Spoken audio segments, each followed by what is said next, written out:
Welcome back to Conflicts of Interest. This is episode 278. I'm the co-host Kyle Anzalone. Today joined by co-host Connor Freeman. Connor, how you doing? Doing great, Kyle. How are you? Very good, and excited to have you on today, Connor, because you have an update on everything related to Iraq. But first, and I think the audience will enjoy this, we're going to have a discussion about George Bush's recent, what they're calling a gaffe or a Freudian slip. But I think maybe it was just his greatest moment of truth ever. So this is a fantastic thing for us to start off the show talking about today. Please share the show. It's hosted at the Libertarian Institute, where Connor is a writer and has a weekly column. I'm the news editor, so along with doing this show, I write pretty much daily in the news section along with Will Porter. You can share the show from YouTube, Rumble, or Odyssey for the video version. We repost the show on the blog at antiwar.com.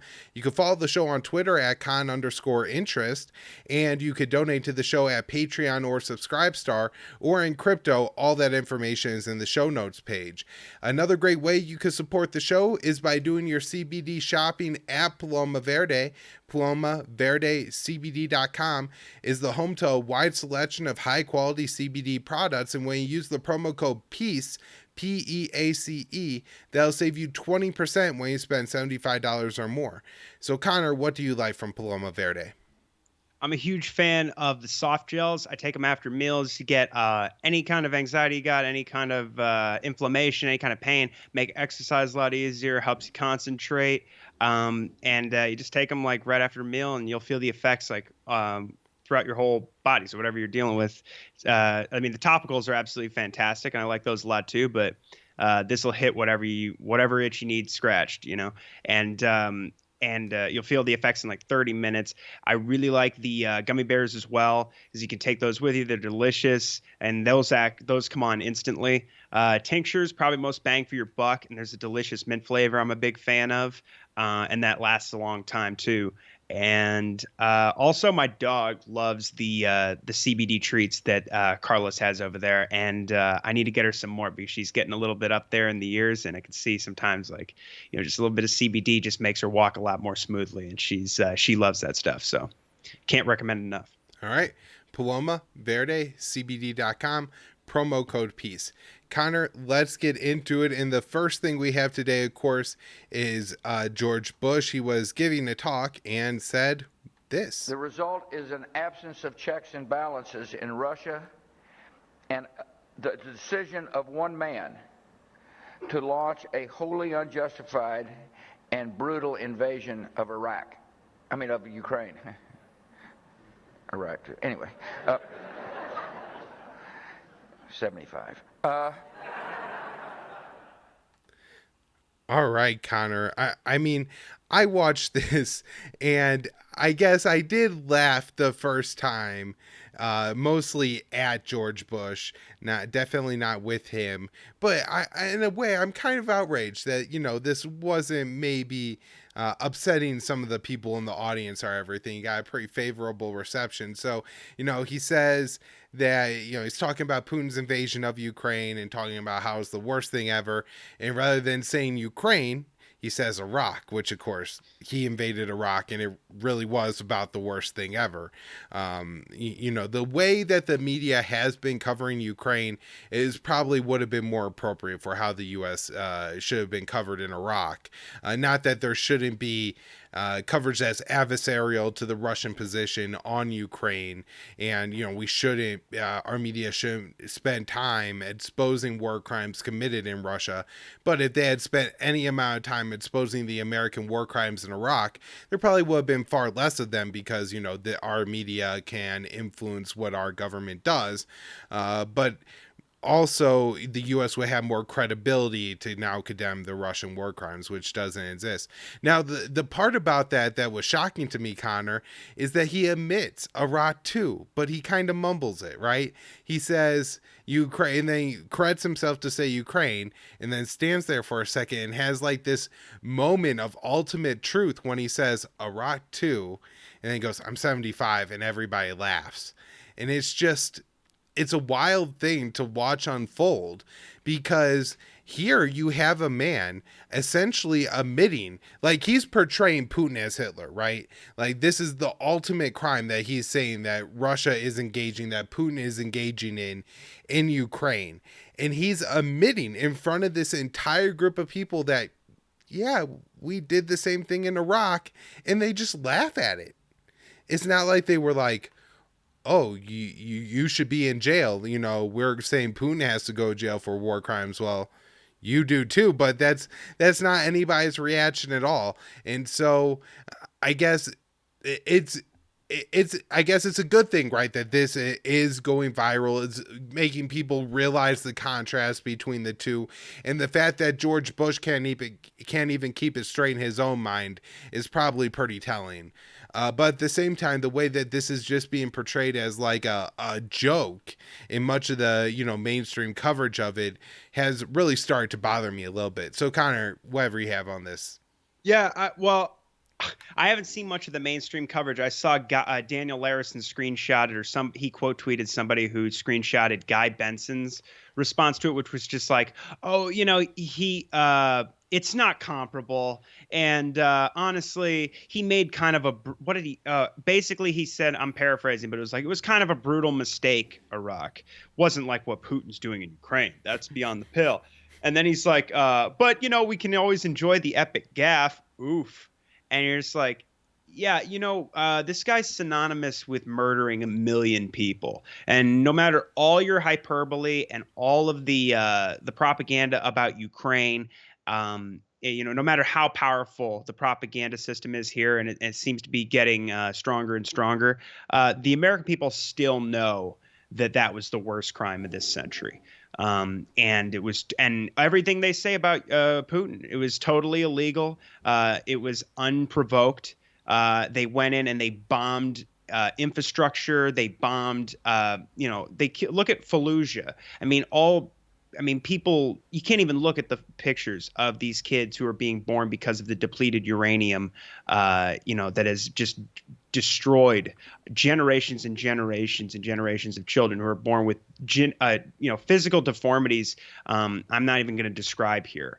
But I mean, this monster. And then also the guy, I put out a tweet about this because I'm like, you know, he's arguably most responsible of any president. Like, you could make the case that like Clinton or Bush or Obama or Trump or Biden, you could basically make if you wanted to, a good argument that they're all, you could say one is or the other is the most responsible for what's going on in Ukraine. But he actually you know, there's a real good case on that with him. I mean, this is the guy who ripped up the anti-ballistic missile treaty. This is the guy who promised Ukraine, you know, membership in NATO. This is the guy who, you know, basically his vice president was the one passing all these messages to Saakashvili, who he installed in a color revolution in 2003 and then started arming him. And, you know, doing joint military exercises in Georgia. And then, you know, he starts a war in Cheney with, you know, attacking Russian peacekeepers that are there in South Ossetia. And Cheney wants to start, you know, bombing Russians like everybody's talking about now. He wanted to do it then. And could have easily started World War III. And then they went and did, you know, essentially the same kind of thing, just more longer term. Obviously, they turned, you know, Ukraine into like a de facto NATO state, but this is all still his fault. I mean, this is the guy who expanded NATO to Russia's borders, and he has the nerve to come out and act like this guy is just the worst person in the world when he is, you know, synonymous with torture and Guantanamo Bay and a modern day gulag we have in Cuba, and you know, literally the worst crimes. The Patriot Act, the surveillance state, the TSA. The Department of Homeland Security. And just to add a little bit more context to that, Connor, because I remember 9/11, and I remember that Putin was the first world leader to call George W. Bush and offered Russian assistance after the 9/11 terror attacks. And, you know, there may have been some part of that was in some ways a trap for the United States, but I don't think that was really the Russia intention. It was to show goodwill towards the United States. And then the next Republican presidential candidate is John McCain in 2009, and the Bush administration had deteriorated the relationships so far that Obama is running on a Russian reset. And, McCain is saying that Putin is Stalin and that we have to push back the Russian red menace and Russian aggression. And so obviously whatever happened during those 8 years, and as you explained, all those little things in the middle, absolutely wrecked the relationship between the two countries. And again, you could make the case that was Clinton's starting to expand NATO, and I get it. But Bush did a lot of damage in 8 years.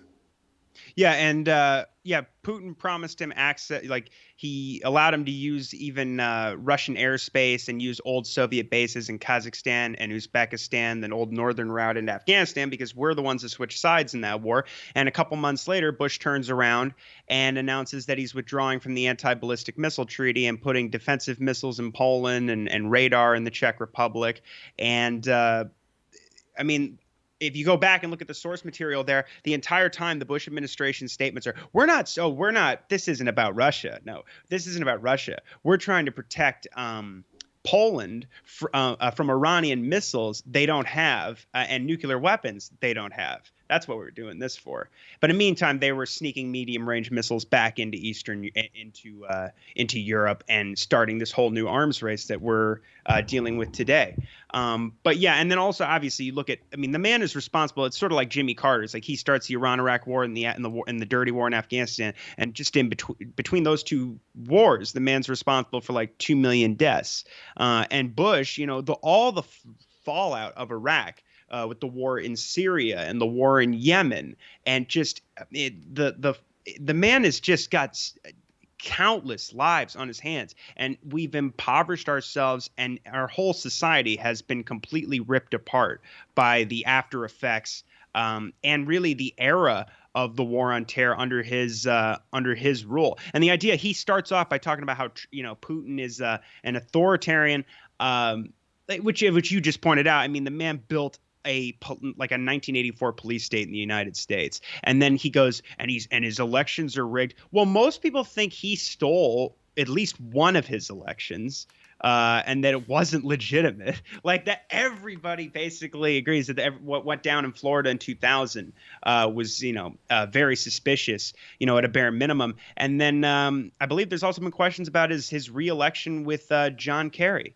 In his race against John Kerry. But the man just stands for also, the worst thing that he did beyond murdering 1 million people and hundreds of thousands of people ultimately in Afghanistan, and who knows how many people ultimately in Somalia, is because, I think that George W. Bush, more than anybody, either because he was naive, but also because he was hungry, he was power hungry and wanted to be a great president, which means he wanted to go into Iraq and have this great war that everybody could be proud of, and he'd be thought of as like the next FDR or whatever. He gave he put the neoconservatives, the most radical faction of imperialists, who were absolutely dead set on these wars to reshape the Middle East to make it as conducive to Israel's hegemony as possible, but also targeting Russia and China and setting the stage for everything we're dealing with today. And he's just absolutely, it's so, I didn't even see that he said Iraq too. I thought he sort of like caught himself because he's describing what he did. And then he goes, I'm 75. And I thought that was disgusting. But if he actually says Iraq too and admits it, that's just insane. People have said to him many times, like there have been U.S. veterans who protested speeches he gives when he's getting, this, like you said, where everybody just who knows how much money he makes on these things, like Obama does and Hillary Clinton now. But, he basically sits there and he's treated to heaps of praise and adulation and all this. But then every once in a while, like an Iraq vet will stand up and say, you killed 1 million people. You lied about WMDs and you lied about Al-Qaeda, Saddam's connections to Al-Qaeda. My friends are dead. You killed 1 million people. And it's very weird when you watch that stuff because often he doesn't get flustered. He sometimes smiles. and laughs, and they go, "All right, sir, all right," and then the security come and escort the guy out. When meanwhile, that entire era was built on this false premise that, you got to support the troops. The troops are the most important people in our society. And everybody just went along with that. And so if you ever saw a soldier at an airport, you were supposed to thank him for Clap. keeping us safe. Yeah, exactly. Stand up as they airplane. walk by. Any and all respect possible. Connor, I want to move on and talk about this article that me and Will wrote yesterday on the current conflict in Ukraine, because this is crazy. Biden reverses course on plans to ship long-range rockets to Ukraine. President Joe Biden is resisting demands from Kiev to supply long-range rocket launchers to the Ukrainian military. Politico reported, suggesting the White House is concerned the weapons could be used for strikes inside of Russia.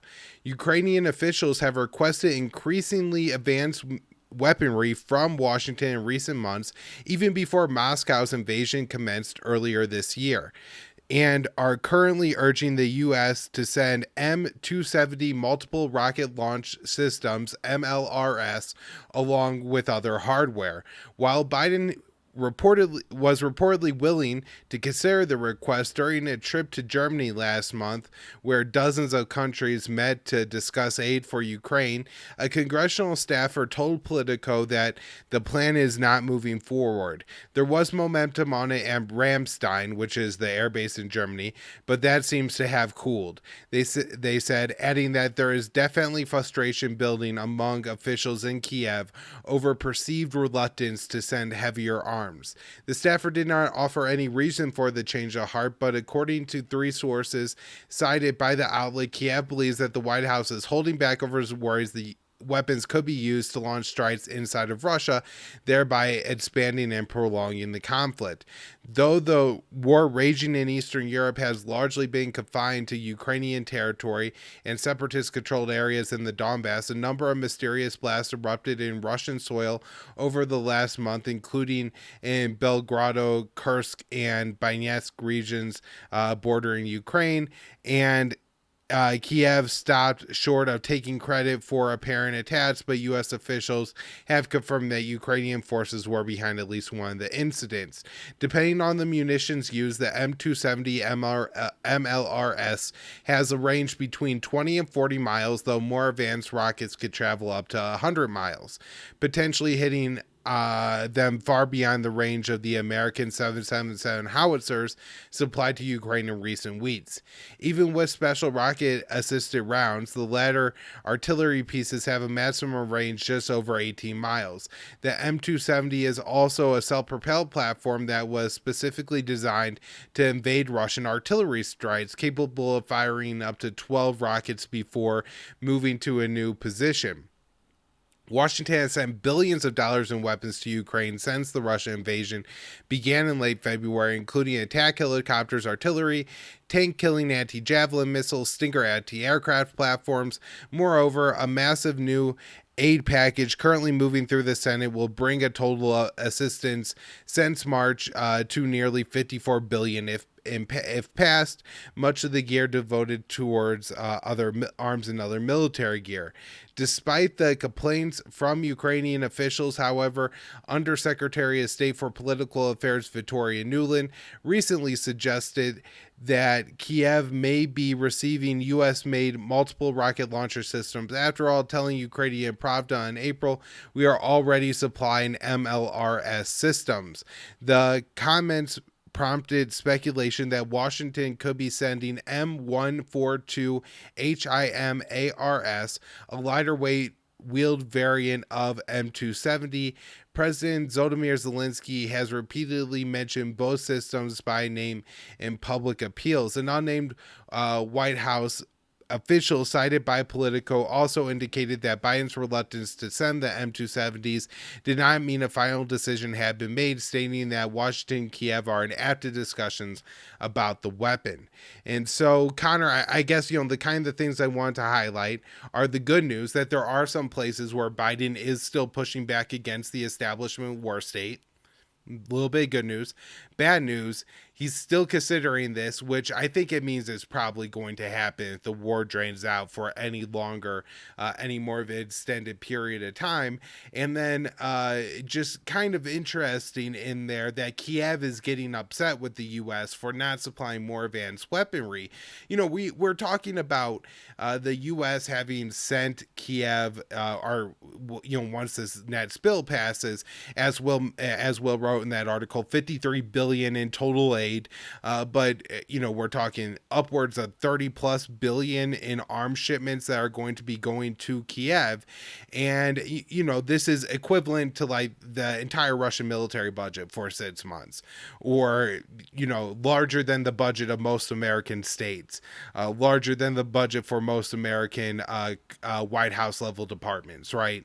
The Pentagon's bigger, but not a whole lot of else is bigger than the amount of aid that we are sending Ukraine at this point. So I kind of get that in my initial reaction is, wow, this sounds really ungrateful. But at the same time, the Americans are asking the Ukrainians to die so that they don't have to compete with Russia in the future. And so it's kind of hard to say that the Ukrainians are ungrateful, but of course Zelensky is allowing his people to be used as cannon fodder for the American empire, and that is pretty disgusting if intentional. And he is one of the real useful idiots in the history of the world if unintentional. But Connor, I want to let you get into everything that you have on Iran here, because I know you got a lot of news, and there's a lot of important stuff unfolding, but maybe the talks are going to get back going. And so I guess we've I think we've seemed like 90% pessimistic, but always like, maybe there's some like hope. And so this seems to be maybe that 10% of hope that we've been talking about. Yeah. I definitely thought that it was really going to happen for like 3 months there almost. But I'll tell you what, now it does appear to me after our conversation last week that, well, I'll just get to it. So immediately once Enrique Mora arrived in Tehran to meet with Ali Bagheri Khani, the chief Iranian negotiator in Vienna. No, Mora is the nuclear negotiator for the EU. He's the broker of the talks. Okay, so he goes to Tehran. He's sent there by Joseph Borrell, the EU foreign policy chief, and his mission is essentially they call it the last bullet. So it's basically a last-ditch effort to try and rescue the deal, solve the impasse. They were talking about how we're going to propose a medium way or a middle way where, like, okay, so this IRGC foreign terrorist organization blacklist issue is what's holding things up. So what if the Americans took the IRGC off the FTO list, but they kept the Quds Force on there, right? Or they kept, some ancillaries of the IRGC on the blacklist. Would that be okay? That was what was said in the preliminary reporting. Now, there aren't so many details yet at all about what exactly went down. However, basically, as soon as that happened, you had a French diplomatic source talking to reporters before the meetings had finished. Now, the Emir of Qatar was there. He had arrived and, putatively to, among other things, to discuss bilateral regional issues. They were also going to promote, negotiations to, return to the deal or and solve any of these related issues. Reports I saw about that, it doesn't appear that really they focused too much on their actual talks at the JCPOA, but the Emir of Qatar did in fact make that he did call for negotiations and diplomacy to solve any of the issues, and he supports the deal. But however, you had this French diplomatic source who initially this is from Jason Ditz on the 12th, who says, I read the report in Reuters, and they're saying basically like, let's see, the negotiations are at a dead end. I am pessimistic on the possibility of resolving this subject quickly. I think Iran would be committing a mistake by playing for time and thinking the situation can remain static. And basically, this source's message was that the Americans are never going to take the IRGC off this FTO list. And this is a deal breaker for the Iranians. So he was basically saying that the deal can't remain unchanged indefinitely as is on the table, and then recited the usual European rhetoric we heard, especially until probably the middle of December, and ever since things stalled 2 months ago, which is that time's running out. Iran's nuclear program is advancing at such a rate that the deal is going to be irrelevant, and all of this. So that's what that guy said. And let's see. So now, then I have another article here from EU officials. This is Jason Ditz again, antiwar.com. Iran nuclear talks resume after months delay. So after 2 months of this breakdown in talks and a couple weeks of the U.S. basically saying that the deal is all but dead, now the EU is announcing that Mora's trip exceeded all expectations, that the talks are back on. Borrell says he believes a final deal is within reach. He says it has gone better than expected. The negotiations were stalled. Now they have reopened. He said he believes there's enough progress made between his envoy and the Iranian officials in Tehran that they can go ahead and relaunch negotiations. Although a date for new talks has not been set, new talks in Vienna. Borrell says that he delivered a message to the Iranians that things cannot continue the way they are, and he says their response was positive enough. He spoke to reporters on the sidelines of the G7 foreign ministers meeting in Germany. This is Joseph Borrell, and he said these things cannot be resolved overnight. But let's say negotiations were blocked. Now they've been deblocked with the prospect of reaching a final agreement. Iran's foreign minister, Hossein Amir Abdollahian, said that Mora's trip was a way to explore solutions to settle the remaining issues. He added, a good and reliable deal is within reach if the U.S. makes a political decision and adheres to its commitments. Now, then immediately the Americans are throwing cold water. They're going, a State Department spokesman who was anonymous said there's no certainty of a deal. Quote, Iran needs to decide whether if it insists on these extraneous conditions and whether it wants to conclude a deal quickly. It is now up to Iran. And while this is just a weird note, while traveling back to Brussels, Enrique Mora tweeted that he had been retained by German police. He wrote, not a single explanation, an EU official on an official mission holding a Spanish diplomatic passport.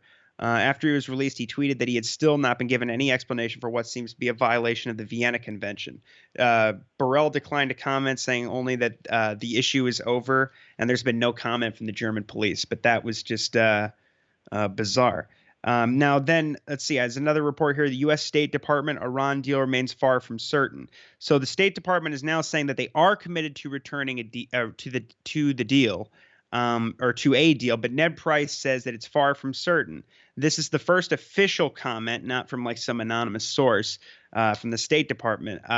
Since Mora's trip to Tehran, the U.S. is positioning itself as pessimistic and reluctant. They've repeatedly stated that sanctions on the Irgc will remain regardless of the outcome of negotiations.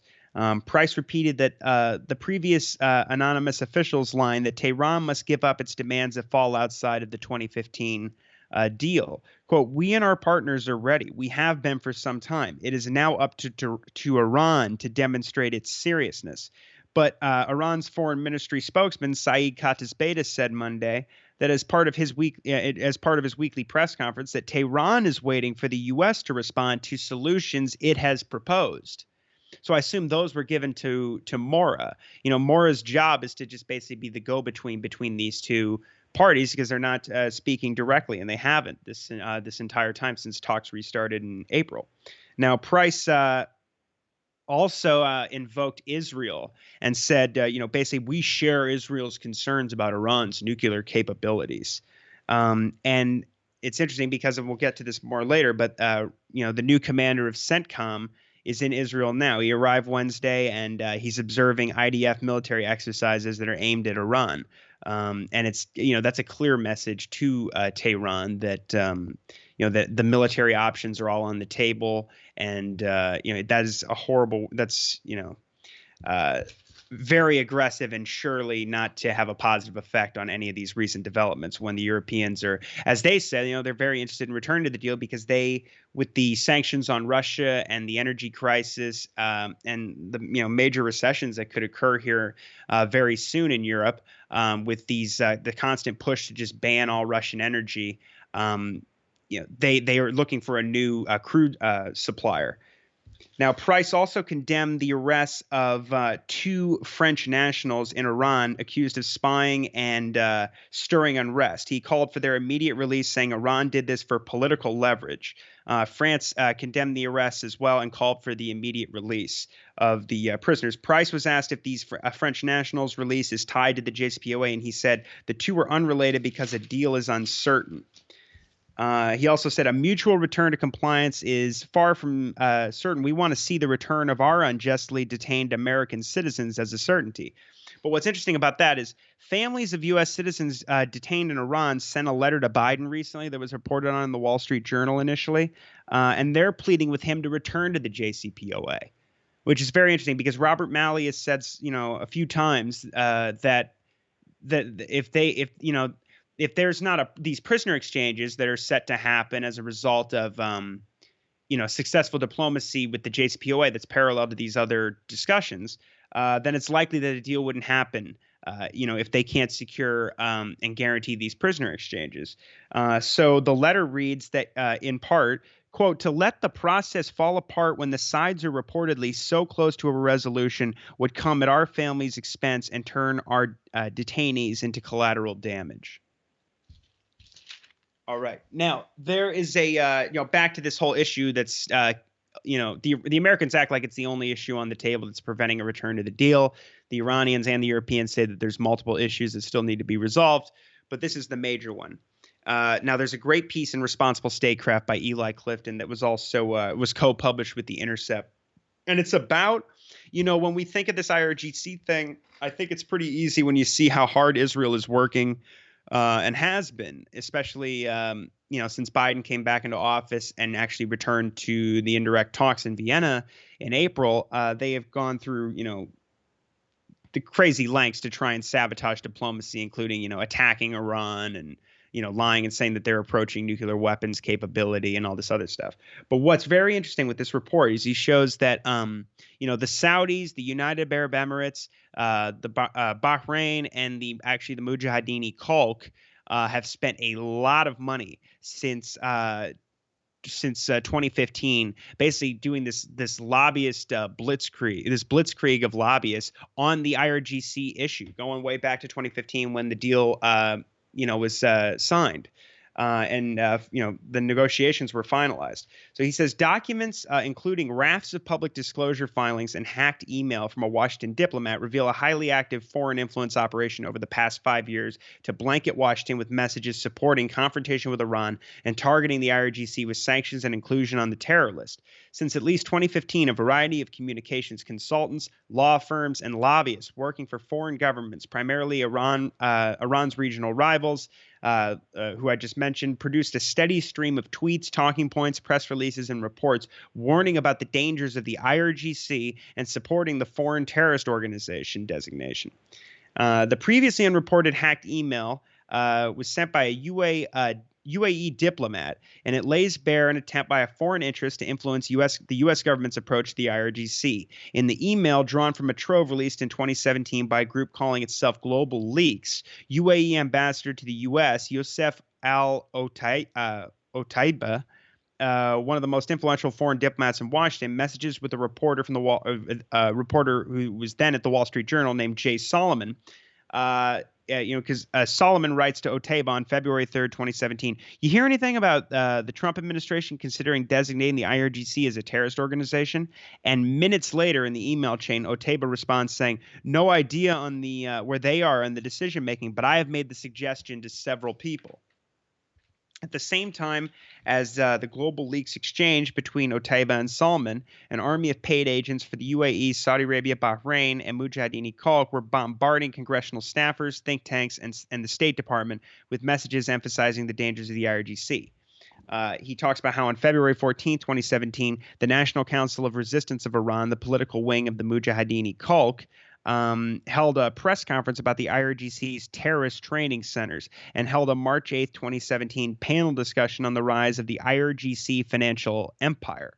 Between February and May 2017, the group's U.S. leadership acted as sources regarding the IRGC for a host of outlets mostly on the right, but also including mainstream outlets like the Associated Press, according to National Council of Resistance of Iran's disclosure under the Foreign Agent Registration Act, a law requiring agents and foreign principals to periodically report on their activities. He says other Gulf rivals of Iran were also paying communications firms and lobbyists to circulate reports and white papers denouncing the IRGC, according to disclosures. In May 2017, a group called Corvus Communications, working on behalf of Riyadh, circulated a, quote, summary counterterrorism white paper about Saudi Arabia and counterterrorism that repeatedly referred to the IRGC's backing of Houthi rebels.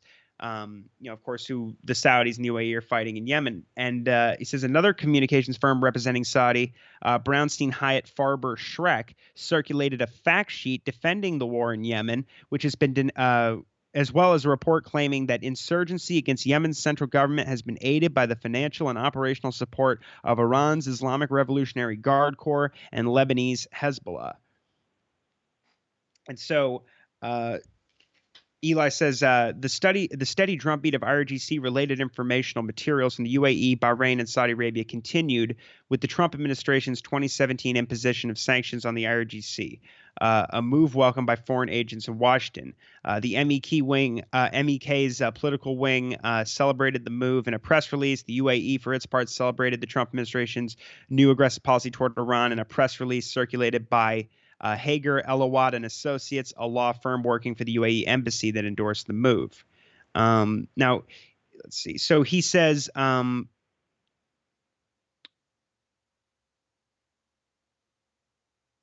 he says the federal filings that individuals and groups representing foreign interests made reflected the intensity of advocacy on the issue. The informational forms disclosing communications and materials distributed by foreign agents working for the UAE, Saudi Arabia, Bahrain, and the MEK's political wing contained 325 mentions of the IRGC between 2017 and 2020. And he says in June 2021, Saudi agents at Trip Bard's Off-Hill Strategies sent 23 Hill staffers a tweet from Blinken declaring, quote, "Today we designated a network of front companies and intermediaries that support the Houthis in coordination with the IRGC Quds Force," a reference, of course, to basically tying the Houthis and the IRGC together. And now, following the Biden administration's February delisting of the Houthis from the foreign terrorist organization list, Emirati agents circulated a report by the UAE embassy on returning the Houthis to the U.S. Terrorist list, citing the rebels' alleged ties to the IRGC.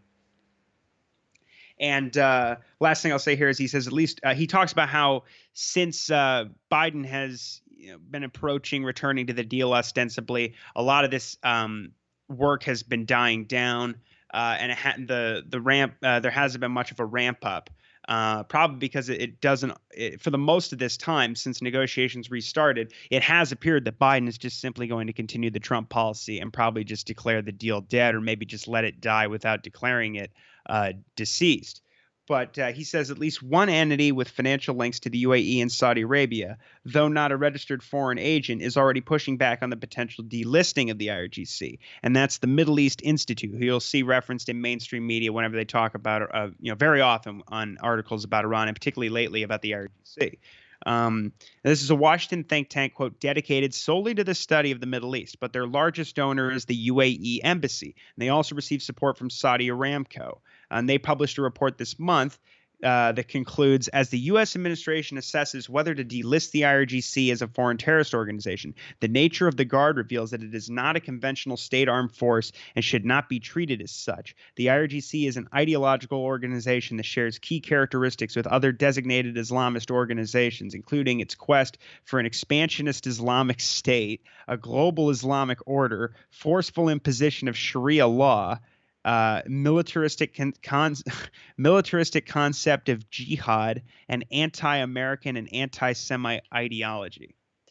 So I mean, meanwhile they're conflating basically a lot of the things that the UAE and groups that they support anyway are out doing and sort of framing the IRGC for it. And this is all propaganda. But like I said, you'll see them cited constantly. And he includes that they've put out a statement, their media relations manager, basically saying that, we retain full intellectual independence for ourselves and our scholars, and no funder has any editorial say, nor are any funders consulted in the authoring or publishing of any of our articles. And basically they deny all this, but as Clifton points out, they disclose their donors on their website, but they do not disclose the potential conflicts of interest in Middle East Eye materials that touch on foreign government funders. And he says, for now, the pressure campaign against the IRGC in Washington appears to be winning out. The United States has so far ruled out delisting the group without further concessions from Iran. And he says the Iranians say such a position is at odds with the agreement, of course. But he says if a deal to delist the IRGC suddenly seems more likely, these registered agents in Washington are sure to ramp up their campaign again. All right. So now we're going to move on to what Israel has been up to. So Israel on this is from Jason Ditz on May 15th at antiwar.com. Israel attacked Ahama, which is sort of in northwest, I guess you could say northwest central Syria. This is they attacked Hama. They killed at least 5 people, including 1 civilian, on last Friday night. And the missiles hit the city's outskirts. Initially, satellite images suggested the attack targeted an underground facility with signs that it may have been destroyed outright. And shortly after, on the weekend, a satellite image came out that suggested that it was actually targeted by an underground facility. That it may have been, the speculation was that this was a military storage facility. So now we have Benny Gantz, the Israeli defense minister, coming out. He is now commenting. Initially, Israel wasn't saying anything like they usually do when they bomb Syria. But now he's saying that this was about preventing Iran's transfer of what he called advanced capabilities. Gantz did not specifically say what these advanced munitions were or where they were bound, but they said they would, quote, harm the stability of the entire region. And he added that Israel would continue such operations. Now, what's really interesting is Russia actually fired back with the S-300 air defense systems that they have provided Syria over the years in the middle of this attack. And that's the first time this has happened. So the planes were not in danger, but this really does set a very new precedent. And these systems are positioned primarily around Latakia, where the Russians maintain their major base there on the Mediterranean coast. This is they can basically protect basically all of Israel with those weapon systems. So as Jason says here, that is a fight Israel definitely does not want, and they're very capable anti-aircraft missiles. Russia has even provided them more advanced versions as well. Jason says here, it may be too soon to draw conclusions on this, but Israel is likely to be more reticent on casually striking Syria in the near future if they aren't sure of the response they will get. Previously Russia has made a lot of complaints, and we've covered it here about these constant strikes that are usually on a weekly basis in Syria. But much like when the Syrians promise that they'll retaliate and nothing really happens, the Russians would say this and ultimately they wouldn't really do anything, and Israel would kind of test them and hit Syria and then wait a few days and then do it again and then do it again. And then they'd realize that there wasn't going to be any response, and they go back to doing their normal routine, bombing the country, doing airstrikes like every week. But now this may seriously change that calculus. And I should just add that, Benny Gantz is in Washington. Well, he's in the U.S. right now. I'm sure he wrapped up. I guess he had his meeting with Lloyd Austin this morning, but he met with Jake Sullivan yesterday and arrived in the U.S. Yesterday. And one of the things that was on the agenda was certainly Iran.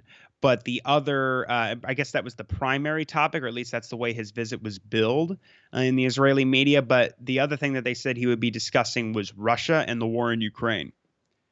So I'm sure this issue will be coming up as well. Now, let's see. So now, this is another report from Dave DeCamp at antiwar.com. The U.S. is participating in Israeli military drills that are simulating large-scale attacks on Iran right now. Or actually at the end of the month.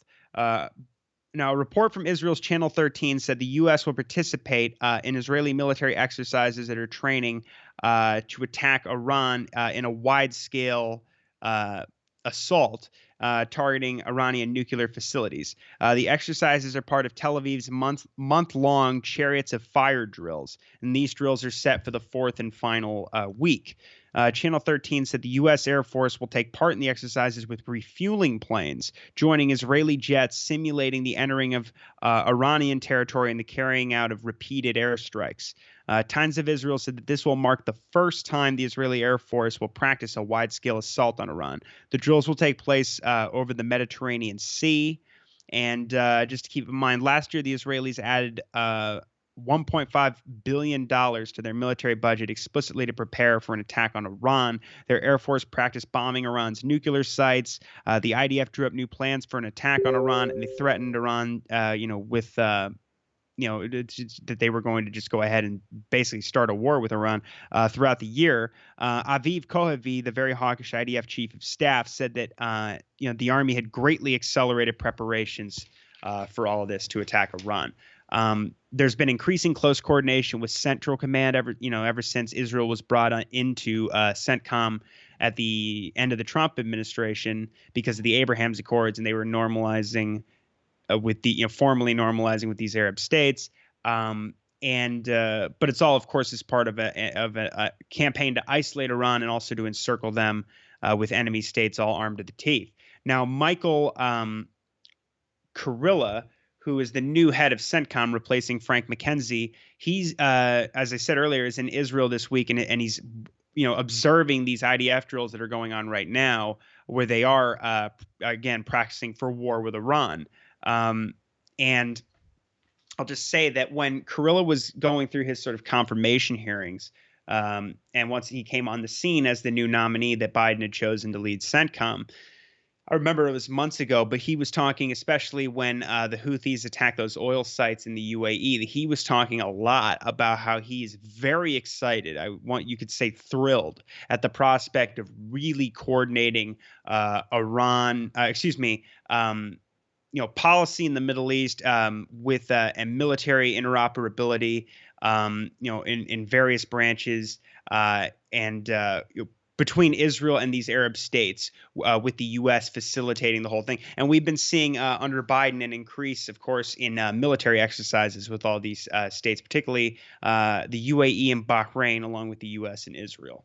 So that's going to continue. He would like to see more intelligence sharing and things like this. The Times of Israel report stresses that some aspects of Israel's plan to attack Iran could be ready as soon as, very soon, but others may take more than a year to be fully actionable. They need specialized munitions and tactics to strike the deep underground nuclear sites. The Israeli Air Force, they said, will have to deal with increasingly advanced Iranian air defenses as well as asymmetrical retaliation by Iran's allies in the region. But the drills are expected to focus on preparing for that kind of retaliation, these drills that they'll be doing with the Americans. Now, Benny Gantz is also out basically on a propaganda campaign again about Iran. I mean, he's in Washington discussing Iran, so that's a major part of it. But in addition to that, he's in the press making comments about how Iran is just a few weeks from having enough fissile material to make a nuclear bomb.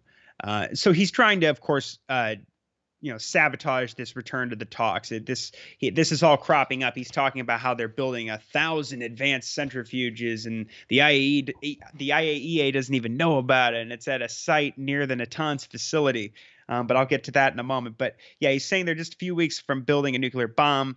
As Jason Ditz says here, the claim is built around imagining Iran's low enriched uranium at some higher enrichment level they are not, they've never attempted, could theoretically be usable for a weapon. But as he points out, of course, the stockpile is artificially enlarged because they're not allowed to export it for reprocessing. And of course, the 60% uranium, the highest they have produced, 60% enriched uranium hexafluoride, they only have 60 kilograms of that in their stockpile. That's far from the amount needed for a weapon. Even with further processing.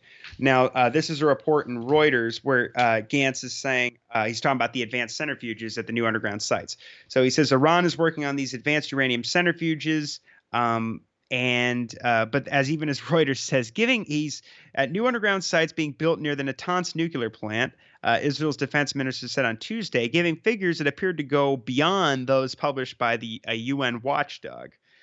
He says Iran is making an effort to complete the manufacturing and installation of 1,000 additional advanced IR-6 centrifuges in its nuclear facilities, including new facilities being built at underground bases abutting Natanz. But they say here a March 3rd report by the UN, the UN's IAEA, said Iran had installed or planned to install a total of 3 IR-6 cascades amounting to 660 machines. In fact, the IAEA chief, Rafael Grossi, said last month that Iran had set up a new underground Natanz workshop for making centrifuge parts, and it was a precaution against attacks. Again, from Israel, because they had attacked the Natanz facility last year as soon as the talks restarted in April in Vienna. Gantz also alluded to Israel's longstanding threat to take military action if it deems diplomacy is at a dead end, to deny its archenemy the means to make nuclear weapons. He says the cost of such a future war, which we hope will not happen, can be prevented or reduced with tougher negotiations by world powers.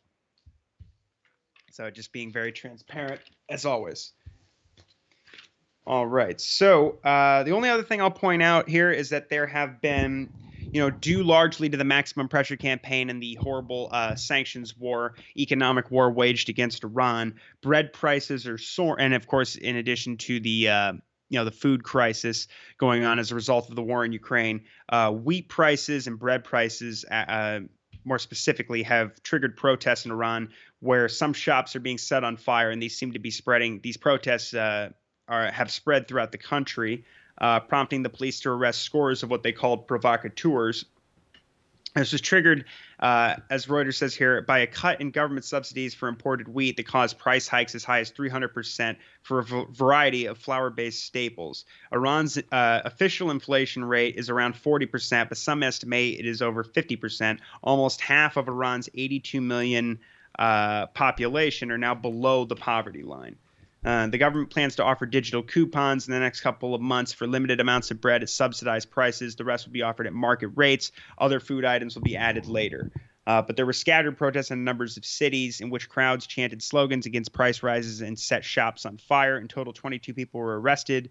The IRNA sort of state media, the official IRNA news agency said that despite attempts by provocateurs to incite protesters, the rallies ended with the intervention of security forces, adding the calm has been restored. The largest protest was in Dezful, the oil-rich southwestern province of Khuzestan, where they said an estimated 300 people were dispersed by the security forces and 15 people were arrested for trying to create chaos in the city. About 200 people demonstrated in Shahari Khord in Chaharamal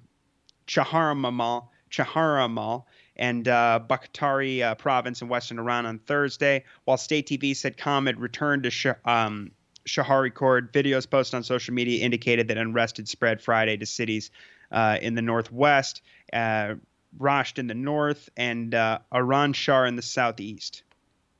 Reuters cannot independently authenticate the videos, but in first signs of discontent over price rises, they're reporting that Iranian media said last week that there were disrupted internet services and attempt potentially to stop the use of social media to organize rallies and disseminate videos. The Iranian officials have also, in addition to saying that this is a result of the war in Ukraine, which is adding to the cost of the subsidies and has dramatically increased. Wheat prices have dramatically increased globally, but they also say that there is a issue of people smuggling subsidized bread into Iraq and Afghanistan as well. But, it's not exactly clear what's going on with all of that. I'm waiting to see if there is sort of more active support for the protests by American officials, and might indicate that this is maybe being fomented from the outside. But it sounds like, most of these government policies, if you look at it, I guess Raisi is trying to implement. There's been some reports of some major sort of new economic policies he's implementing and price controls and things like this. And a lot of these policies, we all know as libertarians, don't work when you try to manage the markets like that. But of course, none of this would be necessary if the country wasn't under what is essentially a blockade. Unfortunately, this is still a result of Biden continuing all of Trump's policies. And it just appears to me overall that I feel like obviously the Europeans and the Iranians are working to try and resolve the deal here. Obviously, Katas Beta said that they did make those proposals. We've yet to see exactly what those are. I would have to imagine that they made some level of a compromise. Otherwise, Mora wouldn't have sounded so enthusiastic and gone out on a limb like that. But at the same time, we know that the Chinese and the Russians support return to the deal, which means that the Americans at this point, and of course, as we point out, their Gulf allies in Israel are just dead set against this. And I think, I mean, the coordination with Israel's military right now in these drills, that just sets a horrible precedent for what's to come here. We know that, if they do declare the deal dead at some point, or if it really does appear like that's the case and the Iranians accept that, tensions could rise very, very quickly, and we might start seeing like what we were seeing with, toward the end of the Trump administration, where they start bringing more aircraft carriers into the Persian Gulf, see B-52s flying over the Persian Gulf and threatening Iran like that, and it could create a very precarious situation. But that seems to be, I don't know if it's exactly what the Israelis want right now, because I don't think they're equipped to actually have this war, and I think they're better off having Iran as a boogeyman to justify, their unconditional support from the Americans and their current role in the Middle East empire the United States has. But ultimately, all this tension could lead to a very difficult situation if the deal is dead and the Hawks get what they want. All right, Connor, thanks so much for coming back on the show and giving another Iran update. We'll be back next week with more episodes. Thanks so much, Connor. Thank you. Thanks, everybody.